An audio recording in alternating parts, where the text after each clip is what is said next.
nome é Breno, eu sou engenheiro de software no Nubank. Ali tem o site com, enfim, GitHub, LinkedIn, enfim, quem quiser entrar em contato depois, ficar alguma dúvida, só entrar lá e mandar um e-mail, uma mensagem, eu vou responder com o maior prazer. Antes da gente começar, de fato, a entrar no tópico da talk que eu vou dar para vocês hoje, eu acho que é importante deixar todo mundo na mesma página, né? Quem aqui que trabalha ou já trabalhou com monolito? Com microserviços? Trabalhador certinho, ninguém. E quem nunca trabalhou com monolito? Caraca, ó, temos um glorioso. Nunca sofreu, Só então vou passar bem rápido aqui, só para acho que isso já é muito discutido, enfim, esse assunto já está mais do que discutido. Quando a gente está falando de monolito, para quem não tem muito essa visão, a gente está falando de uma aplicação grande que eu vou ter todos os meus serviços nessa mesma aplicação. Então, eu vou ter camada de acesso a dados, eu vou ter meus serviços, a parte que cadastra o usuário, que cadastra pedido, enfim, eu vou ter todas as minhas lógicas de negócio em uma aplicação só, que vai se comunicar com o meu banco de dados, geralmente um único banco de dados grande, com tudo que a nossa aplicação tem, e que, obviamente, faz integrações com serviços externos, né, para executar a nossa lógica de negócio. Uma coisa que eu acho que é importante salientar é que muita gente associa monolito com um código ruim. Muitas vezes é verdade isso, mas, na verdade, tem muito monolito que o código é bom, está bem arquitetado, com bastantes testes. Então, assim, na verdade, eu queria que, pelo menos para essa talk, vocês tirassem um pouco essa visão de que monolito automaticamente é algo ruim, porque não necessariamente. Quem programou é que fez alguma coisa não tão boa, talvez. E aí, quando a gente fala em microserviços, né, a gente fala de aquela minha aplicação que antes eu tinha todos os meus domínios num lugar só, agora eu tenho ela em serviços distribuídos. É importante salientar que aqui também o pessoal pensa, microserviços é bom, né? Tá usando tecnologias boas e banco de dados legais. Não necessariamente. Do mesmo jeito que tem monolitos mal feitos e bem feitos, existem um monte de microserviços que estão mal feitos. A ideia, então, é eu ter múltiplos serviços, cada um com a sua lógica de negócio, que se comunicam entre si de alguma forma. É óbvio que os que precisam ter banco de dados têm um banco de dados, os que talvez precisam de integração só têm integração. Um negócio que é importante salientar é que essa estrutura de serviço, o banco de dados é muito importante. Já vi vários lugares que você tem um banco de dados grande e todos os meus microserviços estão acessando o mesmo banco de dados, e aí você vai pagar o preço disso lá na frente, de montar algo nessa linha. Tem gente que é viciada em quebrar monolito. O cara não quer ver um monolito e já quer sair quebrando em microserviços. E eu acho que o objetivo, e ainda mais com algumas coisas que eu quero tentar mostrar aqui hoje de manhã para vocês, é que antes de vocês partirem saindo, não, vamos quebrar nesse serviço, em outro serviço, serviço de usuário, enfim. Eu acho que é importante que todo mundo dê um passo para trás e saiba que implementando uma arquitetura de microserviços, a gente tem algumas coisas que talvez não são muito faladas, mas que são muito importantes. Um último disclaimer antes de fato começar, tá? Eu não quero falar mal de microserviços aqui, pelo contrário, eu gosto muito de toda a arquitetura e o que está envolvido com essa abordagem. Eu uso muito o microserviço, acho que para quem já assistiu alguma talk do Nubank, sabe que lá a gente não tem monolito, a gente tem só microserviços, já trabalhei em empresas que também tinham microserviços. Eu acho que o objetivo é mais mostrar alguns dos desafios e o lado complexo que é de realmente fazer uma arquitetura saudável e você ter um produto saudável usando uma arquitetura de microserviços. Então vamos lá, vamos de fato começar. Primeiro, um assunto acho que é também um pouco mais básico, que muita gente já deve ter visto, que é como os meus serviços conversam entre si, né? Quando eu estou no monolito, geralmente a minha comunicação entre domínios diferentes ela é feita com uma chamada em memória. Aqui eu fiz um exemplo, imagina que os estados eles não tivessem num banco de dados, só para facilitar o entendimento de que a minha chamada, né, para eu querer listar os estados, ela vai ficar contida ali no meu serviço, não vai acessar um banco de dados, nem nada externo. Então, assim, muitas das vezes, dentro do nosso monolito, uma chamada entre domínios diferentes, ela é feita com uma chamada em memória. Eu vou lá, instancio uma classe, chamo uma função, enfim, e isso me retorna na hora. Quando a gente pensa em microserviços, em serviços que vão estar se comunicando entre si, essa comunicação, muitas vezes, ela já não é mais feita em memória. E aí a gente tem basicamente dois tipos, né, de se comunicar, acho que também isso, alguns que já trabalham com microserviços já conhecem, que é síncrono e assíncrono. Na forma assíncrona, acho que é o que a gente está acostumado a fazer, né? O meu serviço A manda um request para o meu serviço B, o meu serviço B processa e devolve a resposta para o serviço A. Eu acho que isso é o trivial, é o que a gente logo de cara, sempre quando precisa se comunicar com um serviço, na maioria das vezes a gente acaba fazendo de forma assíncrona, porque é o que a gente está acostumado a fazer. Assim, acho que é da nossa natureza, talvez por resquícios de estar acostumado a programar em monolitos e você ter aquilo ali muito fácil, a gente acaba transpondo essa ideia para cá. O problema disso é que depois que o serviço A volta, essa chamada ela é bloqueante. O que antes uma listagem de estados, por exemplo, talvez levasse 1 milissegundo, talvez nem isso, aqui pode demorar segundos, dependendo se seu serviço B caiu, isso aqui vai demorar mais, enfim. Então ela é uma chamada que ela bloqueia. E muitas das vezes a gente acaba não pensando nisso. Então assim, essa comunicação, esse aqui é o básico, todo mundo está meio que acostumado a fazer via HTTP. Não precisa necessariamente usar o protocolo HTTP. Você pode usar um RPC, por exemplo, mas a maioria das pessoas estão acostumadas a fazer HTTP ao nosso request response. Como isso aqui ele vai trafegar pela rede, a comunicação ela vai falhar. É a única certeza que você pode ter sobre essa, quando você for dividir o seu serviço, é que mais cedo ou mais tarde a comunicação entre eles vai falhar. Então, proteja os seus serviços, tá?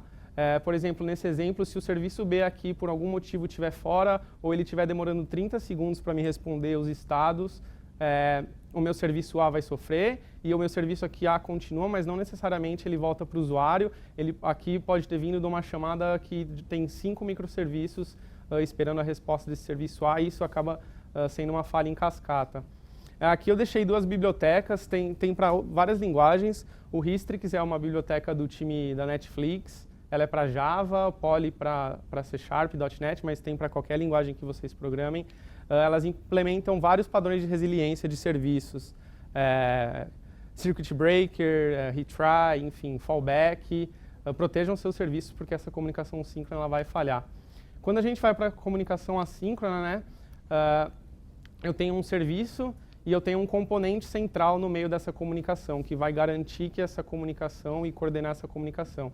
Então, geralmente, um serviço produz, envia algum evento para esse meu componente central e continua a chamada e o meu serviço B depois consome essa mensagem e reage a ele. Esse é um padrão muito conhecido, eu não sei se alguém trabalha com Event Driven Architecture, que é um padrão bastante baseado em eventos, mas a maioria da comunicação nesse tipo de arquitetura ela é assíncrona. E o meu serviço B, é óbvio, processa ele lá internamente e essa chamada não é bloqueante. Isso não é trivial da gente pensar, tá? Porque a gente não está acostumado nesse tipo de comunicação. A gente sempre quer ter aquela certeza da resposta, de saber se o que eu fiz deu certo imediatamente ou não. A gente precisa escolher uma ferramenta para usar aqui. Já tem N de mercados, tá? Aqui eu citei só algumas. RabbitMQ, Kafka, PubSub, ActiveMQ. Tem gente que eu já vi implementando isso direto em banco de dados, não que eu aconselhe, mas, enfim, aqui não necessariamente você precisa escolher um serviço de mensageria, mas neles já vai estar implementado muita dor de cabeça se você quisesse implementar uma comunicação assíncrona usando banco de dados ou alguma outra coisa que você queira. Beleza, a gente sabe como que os meus serviços eles vão se comunicar, mas como que eles vão colaborar entre si, né? Em toda a lógica de negócio, eu tenho vários serviços diferentes, mas para quem está usando, para o meu cliente final, para o meu usuário, enfim, ele não sabe se ele está acessando um monolito, se ele está acessando um microserviço, ele não sabe o que está por detrás do browser dele ou do app. Só que lá por detrás eu sei que eu tenho vários serviços diferentes, porém eu preciso da colaboração de todos eles para que a minha jornada com o que eu estou querendo fazer tenha sucesso. Então, por exemplo, se eu estou num cadastro de cliente, aqui só para simplificar, né? Vamos supor que depois que eu crio o registro do meu cliente, ou nesse mesmo processo de cadastro, eu preciso criar um registro de fidelidade para esse cliente, eu preciso enviar um e-mail para ele de boas-vindas e enviar um kit por correio para ele de boas-vindas, sei lá, só para dar um exemplo. Eu preciso, vamos supor que cada uma dessas caixinhas fosse um microserviço diferente, né? Um que cuida de notificações, enfim. Eu preciso da colaboração desses 3 serviços para que o meu cadastro aconteça com sucesso. Então, como que os meus serviços eles vão colaborar entre si? Basicamente, a gente tem 2 conceitos principais. O primeiro deles é a orquestração, que eu acho que também é o que talvez a gente faça mais, mesmo sem saber que se chama orquestração, mas é um conceito isso, que eu tenho um orquestrador central, que ele sabe a lógica do meu negócio, ele controla o fluxo da minha aplicação. Então, por exemplo, depois que eu cadastrei meu cliente, ele vai diretamente para o meu serviço de fidelidade e falar, beleza, olha, agora o serviço de fidelidade cria o registro desse usuário, serviço de comunicação, de notificações, envia um e-mail de boas-vindas e assim por diante. Aqui, geralmente, isso a gente também, de novo, como isso é o que a gente faz meio que sem pensar até, muitas das vezes, a gente acaba usando a comunicação síncrona, HTTP, Request Response, para fazer isso. Acho que para ficar claro assim, esse conceito de orquestração, pense como se fosse um maestro, tá? No maestro, numa orquestra, eu tenho uma peça central que ela vai estar falando, olha, agora você faz isso, depois outro grupo faz isso, enfim. Eu tenho alguém controlando esse fluxo todo meu da minha aplicação. O problema disso é que gera acoplamento entre os meus serviços. Os meus serviços agora, eles se conhecem, porque por mais que eu tenha um orquestrador, o meu orquestrador precisa conhecer os serviços para fazer as chamadas para eles executar.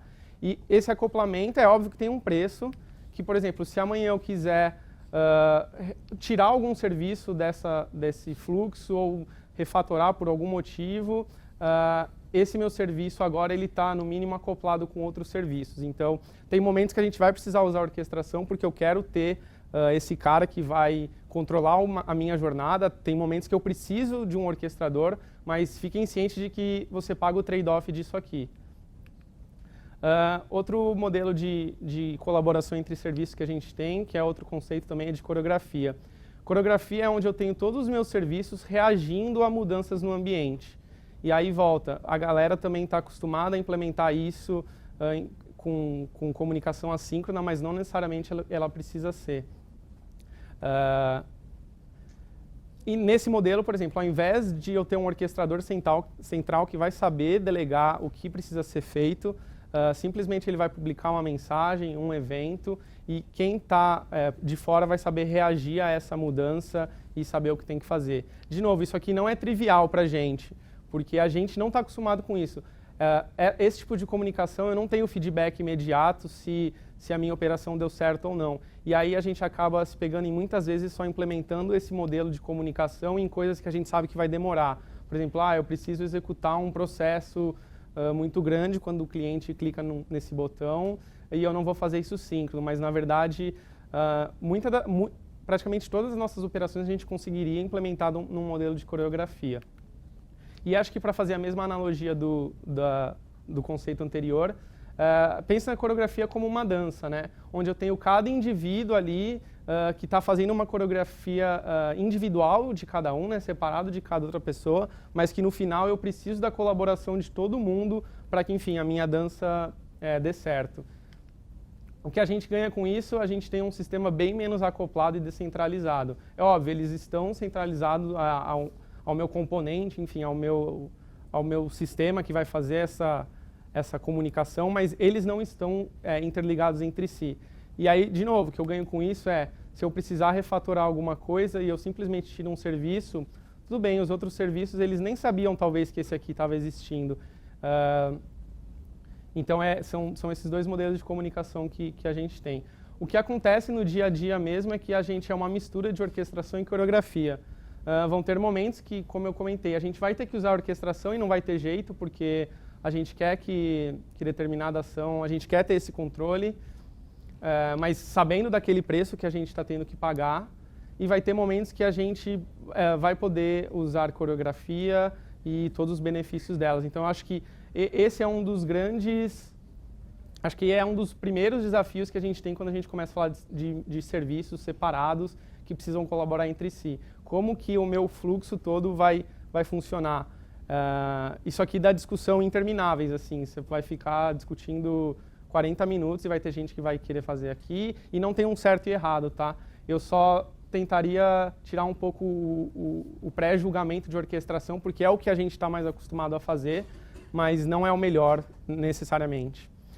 E só um adendo, esse aqui, para mim, orquestração e coreografia é um dos melhores crossovers que existe na comunicação de microserviços, e é um dos melhores crossovers que eu conheço, assim. Eu acho que ele só perde, ele fica em segundo lugar. Ele só perde para o crossover do Datena com o Patati Patatá, que é muito melhor do que orquestração e coreografia. Ok, agora eu já sei como os meus serviços eles vão se comunicar e como eles vão se colaborar entre si, né? A gente precisa falar de consistência de dados. No monolito, né, eu tenho, via de regra, né, um único banco de dados só. E aí, o que eu ganho com isso? Eu ganho transação, a transação do banco de dados. Então, vamos supor, um cliente meu tem um sistema de e-commerce, ele faz um pedido para mim, eu atualizo o meu estoque, crio o pedido e comito essa transação. Essa transação, que é feita a nível de banco de dados, ela me garante que é tudo ou nada. Ou tanto atualizar o estoque, criar o pedido. Aqui eu estou supondo que isso aqui vai ter o meu serviço antes, fazendo alguma lógica, enfim. Mas ela é tudo ou nada. Então, eu mantenho o meu dado consistente. Eu tenho uma única fonte de verdade, que é o meu banco de dados. E aí, ou tudo falha, ou tudo funciona, e eu mantenho os meus dados consistentes. Quando a gente vai para microserviços, isso é uma das coisas que às vezes está muito... não está muito claro quando às vezes a gente sai separando os serviços, é que, como eu falei lá no começo, cada um tem o seu banco de dados. Se isso aqui já está diferente, você tem um banco de dados e os dois escrevendo no mesmo banco de dados, talvez você já tenha um problema maior do que a consistência que esse problema de consistência de dados. Talvez você tenha um problema de design. Mas quando eu estou falando em microserviços, né, eu faço meu pedido, eu atualizo o meu estoque no serviço de estoque, que por sua vez tem o seu banco de dados, eu crio o meu pedido, só que se isso aqui falhar, e a minha compra falhar, eu já atualizei o estoque aqui. E aí, como que a gente vai lidar com transações distribuídas, né? Existem várias técnicas para a gente poder lidar com esse tipo de problema de sistemas distribuídos. Eu vou comentar duas bem rápidas aqui. Eu não vou entrar muito em detalhes, inclusive o diagrama aqui faltam algumas coisas dessas técnicas, mas assim, daria para fazer uma palestra inteira só sobre isso, então, só para vocês saberem que existem, e que essas técnicas existem, e que mais cedo ou mais tarde vocês vão precisar adotar alguma delas ou outra. O two-phase commit é meio que o que o nome já fala, né? Eu faço o commit em duas etapas. Então, eu tenho um Transaction Manager, que vai ser o meu componente, o meu cara responsável por comandar a transação. Então, eu tenho uma primeira fase de preparação. Ele vai para cada serviço envolvido naquela minha transação e fala, olha, serviço de estoque, se prepara aí, você pode fazer essa transação, beleza, pedido e assim por diante. Depois que cada um deles devolveu para o Transaction Manager, ok, eu posso fazer, eu não vou violar nenhuma lógica nenhuma regra de negócio minha aqui, eu posso tirar, esse cliente tem, eu tenho estoque desse produto, enfim. Depois que cada um deles respondeu ok para o Transaction Manager, a gente vai para uma segunda fase, que é de efetivação. O Transaction Manager volta para cada um dos serviços e fala, ok, agora vocês podem commitar. No meio disso aqui, a transação ela ficou pendente lá. E nessa fase de preparação, o estoque e o pedido, eles abriram uma transação, mas eles não commitaram. Na segunda fase, eles commitam essa transação.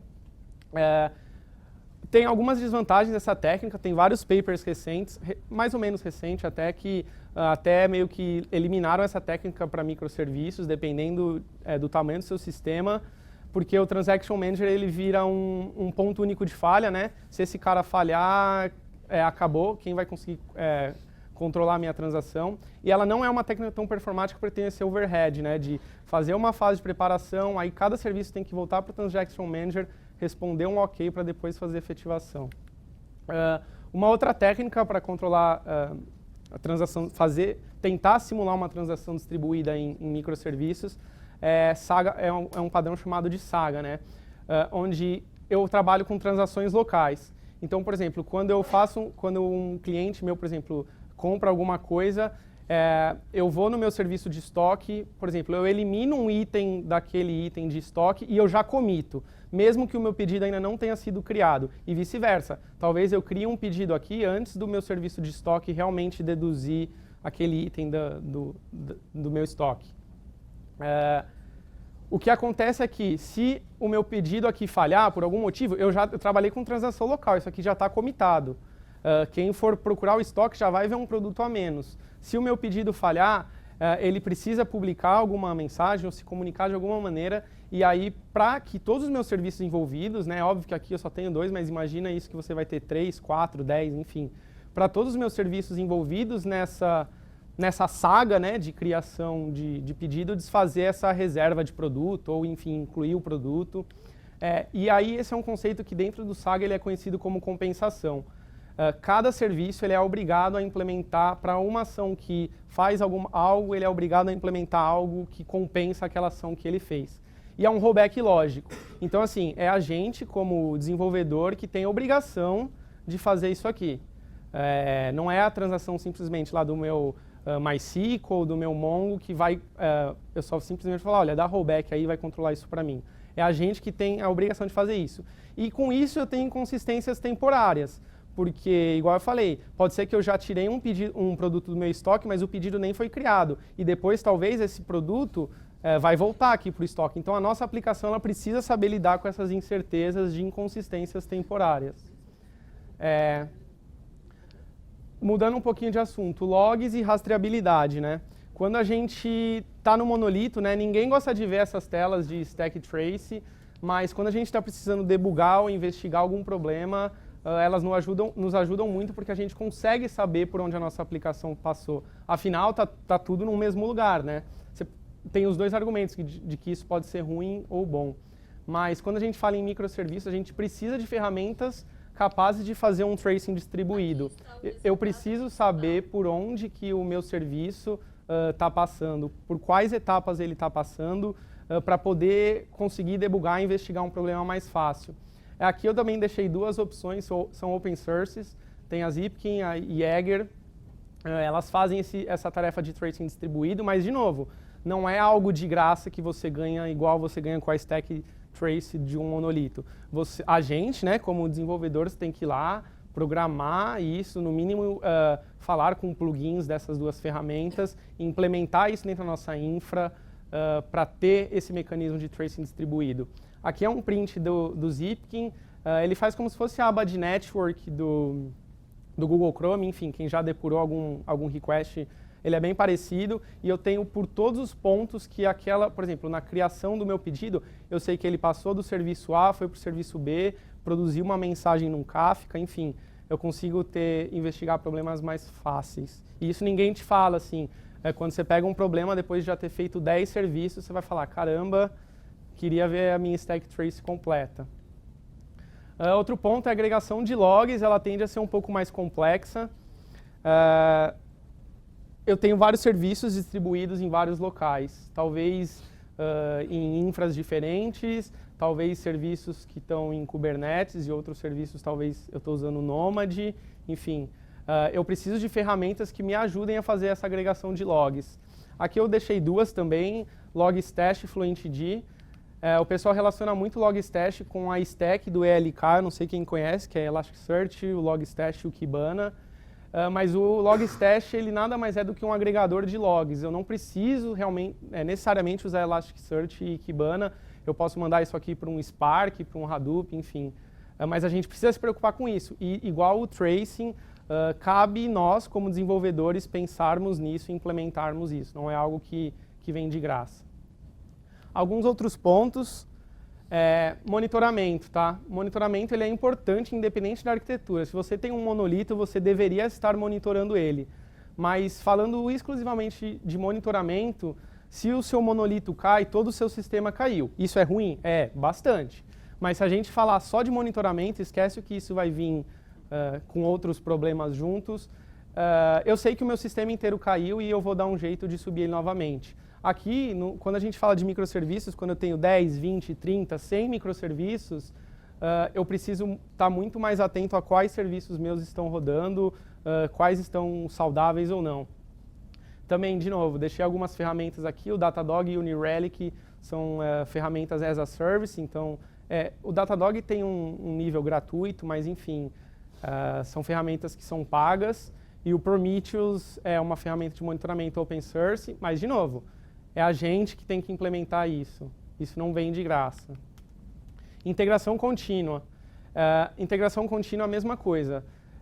Uma das abordagens de microserviços é eu fazer vários deploys por dia ou por semana, enfim, mas é eu ganhar agilidade como um todo, né, um dos pontos de microserviços.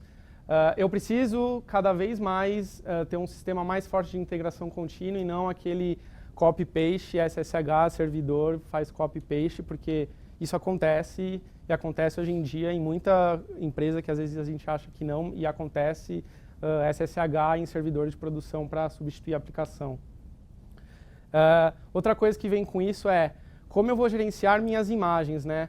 Geralmente, para cada commit, né, uma boa prática para que cada push que eu vou dar no meu repositório eu gere uma imagem. Como eu vou fazer para gerenciar essas imagens? Como que eu vou ciclar elas? Eu vou usar um container, eu preciso usar um registry de containers, né? A Marcela, aqui na primeira palestra, ela comentou sobre o Docker Hub, mas a gente tem uma infinidade deles. Tem o próprio registry da Google Cloud, tem o Quay, que é da Red Hat, enfim, todos eles são registry de imagens. Qual que eu vou escolher? Qual que para o meu custo vai funcionar? Como eu vou gerenciar essas imagens? Então, são tudo coisas que, à primeira vista, parece que é simplesmente quebrar um monolito, mas quando a gente vai entrando no dia a dia, tem muita coisa que você ganhou de presente junto. Testes. Testes, eu acho que, assim, um dos pontos de ir para microserviço, igual eu falei aqui com integração contínua, é você ganhar agilidade. Você ganhar agilidade de time, agilidade de desenvolvimento, e aí, consequentemente, isso é uma agilidade que você vai ter de um time to market para lançar uma feature antes que o seu concorrente. Então, se a sua aplicação não for testada, meio que isso cai por água abaixo, mas principalmente testes de integração. Agora você vai ter 10 serviços que vão estar conversando entre si, 10 serviços produzindo mensagem no Kafka e consumindo mensagem no Kafka. Como é que você vai fazer para garantir que essa integração está saudável? Testes de unidade, eles não são suficientes para isso aqui. Cuidado principalmente com quebra de esquemas. Talvez o seu serviço B estava esperando um payload com um campo mensagem e agora você mudou a mensagem para descrição e o outro serviço quebrou. Então, teste de integração é muito importante. Eu já estou terminando, vai ser a última parte que eu vou falar. Se eu pudesse resumir, acho que em uma palavra, assim, trade-off, assim, não caiam na hype do microserviços, tá? Eu sei que microserviços está aí para ficar, como eu falei lá no começo, faz muito sentido, eu gosto muito, mas eu acho que tudo você tem que levar isso para o contexto da sua empresa, do seu time. Tem empresas que talvez tenham 2 desenvolvedores, desculpa, tem empresas que talvez tenham 2 desenvolvedores e para eles talvez façam sentido ter uma arquitetura de microserviços, porque, enfim, tem alguma justificativa técnica ou eles sabem que o serviço deles ou vai bombar ou não vai bombar. O Nubank nasceu assim, também acho que tem palestras assim. Eles demoraram mais para fazer o delivery do produto porque eles nasceram em microserviços, porque eles tinham a ideia de que ou o nosso serviço vai bombar ou vai cada um voltar para o seu emprego. Então, acho que é tudo questão de trade-off. Assim, vale a pena comprar tudo isso que essa arquitetura de microserviços você está vindo junto e talvez está transparente para você e você nem está sabendo? Não sei. Não sou eu que vou conseguir te responder. Vocês vão ter que sentar com o time de vocês e ver se faz sentido ou não. Continuar no monolito, quebrar o monolito, fazer uma aplicação do zero no monolito, não é vergonhoso, desde que a aplicação esteja boa, não é vergonhoso você ter uma arquitetura em microserviços. Alguns dos pontos mostrados, eles também podem ocorrer em monolitos, porque, na verdade, não são características exclusivas de microserviços, né? Na verdade, qualquer sistema baseado em sistemas distribuídos vão ter muitas dessas características, mas como o monolito tende a ter menos essa característica, a gente vai encontrar mais isso em microserviços. E outra coisa também é que tudo que eu comentei aqui a adoção dessas ferramentas, elas podem e devem ser feitas de forma gradual. Você não precisa chegar segunda-feira lá e falar, olha, equipe, time, vamos parar aqui com microserviços porque um maluco lá falou no ABCDev que não vai dar certo. Não, na verdade, eu acho que essas técnicas, enfim, essas ferramentas têm que estar pelo menos ciente de que mais cedo ou mais tarde vocês vão passar por essas dificuldades e de que você vai precisar adotar alguma delas. Algumas referências para quem está passando por isso, de quebrar monolitos ou, enfim, quer aprender um pouco mais. Essas 4 referências são muito boas, principalmente o Building Microservices e o Microservices Patterns. São 2 livros muito bons, assim, muitos dos conceitos e vários outros que eu não abordei aqui, eles comentam lá, né, nesses livros. E é isso que eu tinha a falar hoje para vocês. Não sei se a gente tem tempo para pergunta, mas eu vou estar aqui pelo menos até umas 4 ou 5 horas. E é isso. Obrigado, pessoal.